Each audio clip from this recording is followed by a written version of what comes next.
अपना bag pack करते हुए अजय ने कविता से बहुत ही प्यार से कहा, उदास मत हो डार्लिंग, आज सोमवार है, शनिवार को आ ही जाऊंगा। फिर वैसे ही बच्चे तुम्हें कहाँ चैन लेने देते हैं। तुम्हें पता भी नहीं चलेगा कि मैं कब गया और कब आया। कविता ने शांत गंभीर आवाज में कहा, बच्चे तो स्कूल कोचिंग में बिजी रहते हैं, तुम्हारे बिना कहाँ मन लगता है। सच में कितना खुशहाल हूँ जो मुझे तुम्हारे जैसी पत्नी मिली। कौन यकीन करेगा इस बात पर कि शादी के 20 साल बाद भी तुम मुझे इतना प्यार करती हो। आज भी मेरे टूर पर जाने पर उदास हो जाती हो। आई लव यू कहते कहते अजय ने कविता को गले लगा लिया और फिर बैग उठाकर दरवाजे की तरफ बढ़ गया। कविता का उदास चेहरा देखकर फिर प्यार से बोला, डोंट बी सैड, हम फोन पर तो टच में रहते ही हैं, बाय, टेक केयर कहकर अजय चला गया। कविता दूसरी फ्लोर पर स्थित अपने फ्लैट की बालकनी में जाकर जाते हुए अजय को देखने लगी। नीचे से अजय ने भी टैक्सी में बैठने से पहले सालों से चले आ रहे नियम का पालन करते हुए ऊपर देखकर कविता को हाथ हिलाया और फिर टैक्सी में बैठ गया। कविता ने अंदर आकर घड़ी देखी, सुबह के 10 बज रहे थे। वह ड्रेसिंग टेबल के शीशे में खुद को देखकर मुस्कुरा उठी। फिर उसने रुचि को फोन मिलाया। रुचि, क्या कर रही हो? रुचि हंसी, गए क्या पति? हाँ तो क्या प्रोग्राम है? फटाफट अपना काम निपटा, अंजलि से भी बात करती हूँ, मूवी देखने चलेंगे, फिर लंच करेंगे। तेरी मेड काम करके गई क्या? हाँ, मैंने उसे आज 8 बजे ही बुला लिया था। वाह, क्या प्लानिंग होती है तेरी, और क्या भाई करनी पड़ती है। रुचि ने ठहाका लगाते हुए कहा, ठीक है, आधे घंटे में मिलते हैं। कविता ने बाकी सहेलियों अंजलि, नीलम और मनीषा से भी बात कर ली। इन सब की आपस में खूब जमती थी। पांचों हमउम्र थीं, सबके बच्चे भी हमउम्र ही थे। सबके बच्चे इतने बड़े तो थे ही कि अब उन्हें हर समय माँ की मौजूदगी की जरूरत नहीं थी। कविता और रुचि के पति टूर पर जाते रहते थे। पहले तो दोनों बहुत उदास और बोर होती थीं, पर अब पतियों के टूर पर जाने का जो समय पहले इन्हें खलता था, अब दोनों को उन्हीं दिनों का इंतजार रहता था। कविता ने अपने दोनों बच्चों सौरभ और सौम्या को घर की एक से एक चाबी सुबह ही स्कूल जाते समय दे दी थी। आज का प्रोग्राम तो उसने कल ही बना लिया था। नियत समय पर पांचों सहेलियां मिली। रुचि की कार से सब निकल गईं। फिर मूवी देखी। उसके बाद होटल में लंच करते हुए खूब हंसी मजाक हुआ।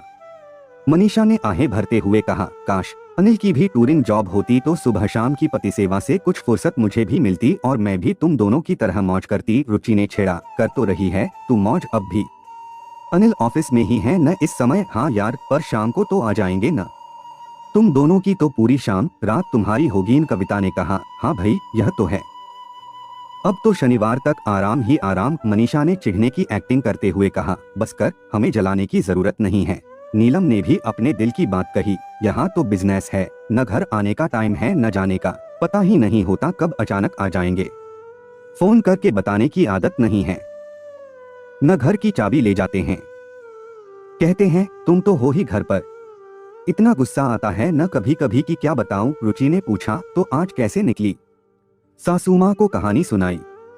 एक फ्रेंड हॉस्पिटल में एडमिट है, उसके पास रहना है, हर बार झूठ बोलना पड़ता है।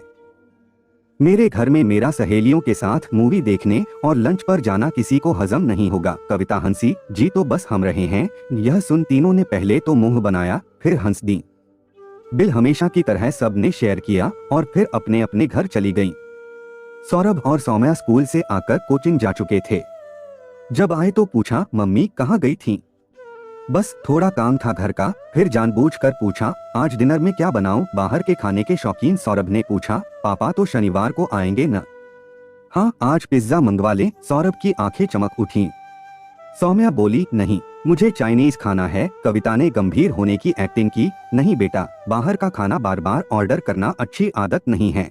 मम्मी प्लीज, मम्मी प्लीज, दोनों बच्चे कहने लगे, पापा को घर का ही खाना पसंद है, आप हमेशा घर पर ही तो बनाती हैं, आज तो कुछ चेंज होने दो। कविता ने बच्चों पर एहसान जताते हुए कहा, ठीक है, आज मंगवा लो, पर रोज रोज जिद मत करना। सौम्या बोली, हाँ मम्मी, बस आज और कल, आज इसकी पसंद से, कल मेरी पसंद से। ठीक है, दे दो ऑर्डर। दोनों बच्चे चहकते हुए ऑर्डर देने उठ गए। कविता मन ही मन हंस रही थी कि उसका कौन सा मूड था खाना बनाने का। अजय को घर का ही खाना पसंद है। बच्चे कई बार कहते हैं, पापा का तो टूर पर चेंज हो जाता है, हमारा क्या? वह खुद बोर हो जाती है रोज खाना बना बना कर। आज बच्चे अपनी पसंद का खा लेंगे। उसने हैवी लंच किया था। वह कुछ हल्का ही खाएगी। फिर वह सैर पर चली गई। सोचती रही अजय टूर पर जाते हैं तो सैर काफी समय तक हो जाती है, नहीं तो बहुत मुश्किल से 15 मिनट सैर करके भागती हूँ। अजय के ऑफिस से आने तक काफी काम निपटा कर रखना पड़ता है। शाम की सैर से संतुष्ट होकर सहेलियों से गप्पे मारकर कविता आराम से लौटी। बच्चों का पिज्जा आ चुका था।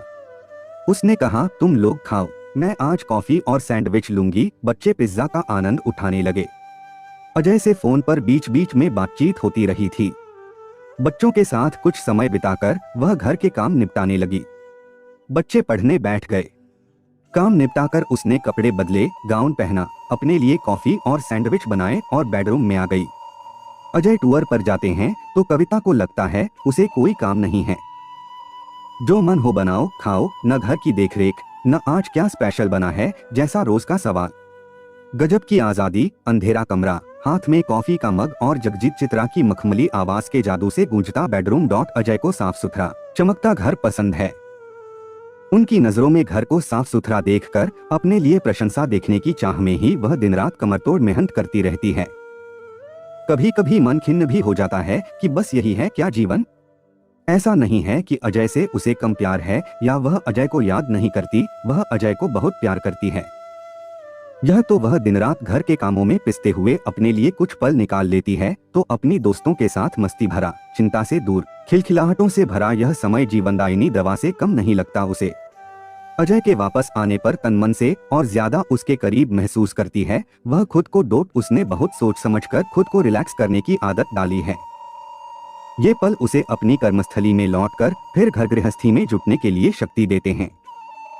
अजय महीने में 7 से 8 दिन टूर पर रहते हैं। कई बार जब टूर रद्द हो जाता है। आपका समय निकलकर हमारे साथ था, इसके लिए आपका धन्यवाद। अगली बार फिर से मिलते हैं नए और रोचक वीडियो के साथ। चैनल को सब्सक्राइब करना न भूलें। धन्यवाद और शुभकामनाएं।